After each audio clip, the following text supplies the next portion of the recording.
स्वागत है आप लोगों का फिर से मेरे यूट्यूब चैनल में। तो आज है 8 अक्टूबर यानी कि एयरफोर्स डे। तो हम आए थे प्रयागराज संगम। यहाँ पे होने वाला है बड़ा ब्रिलियंट एयरफोर्स डे। 2018 में हुआ था, उसके बाद 2023 में हो रहा है, उससे भी बड़ा हो रहा है। हर बार कहीं बाहर हो जाता था, तो इस बार यहाँ किया जा रहा है क्योंकि योगी की सरकार है और योगी जी चाहे तो कुछ भी कर सकते हैं। और आ रहे हैं द्रौपदी मुर्मू जी जो हमारे राष्ट्रपति जी हैं, और उसके बाद आ रहे हैं हमारे योगी जी। तो देखो कितनी बड़ी फील्ड है और इसी में होने वाला है ये शो। देखो कितनी बड़ी फील्ड है।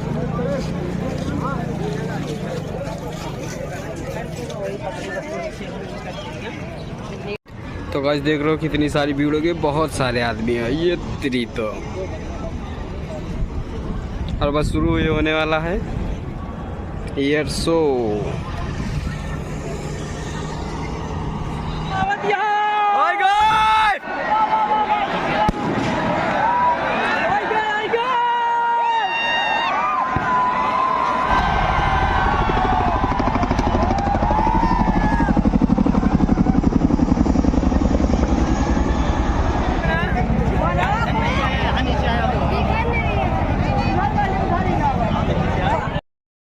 गाइस देख रहे हो कितनी सारी पब्लिक है और आ गया है करतब शुरू हो गया है।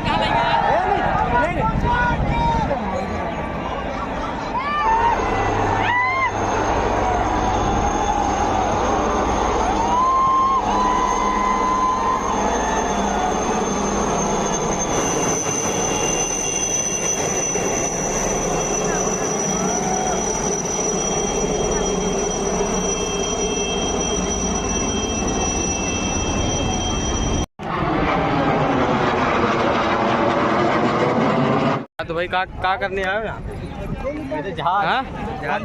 जहाज देखे भाई, जहाज काहे सर मारे आगे आओ भाई। तो क्या करने आए हो? जहाज देखने आए हो। तो कहाँ है तुम्हारा घर, कितनी दूर से आए हो? इलाहाबाद से। इलाहाबाद में घर है, घूमो मौज करो।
था और हम लोग जा रहे हैं अब घर, क्योंकि हमारा घर है बहुत दूर। रवि भाई से पूछते हैं, रवि भाई शो कैसा रहा? भाई बहुत तगड़ा मजा आ गया। मैं जब पहली बार देखा भाई, जो राफेल थे ना, इसको ऐसे सिखा दी, ऐसे चला चाह रहे थे गाइस, मजा आ गया। देखो बहुत तगड़ा मजा आ गया था गाइस। तो चलो गाइस, गुड बाय। इसी के साथ वीडियो को एंड करते हैं। मिलते हैं दोस्तों नेक्स्ट ब्लॉग में।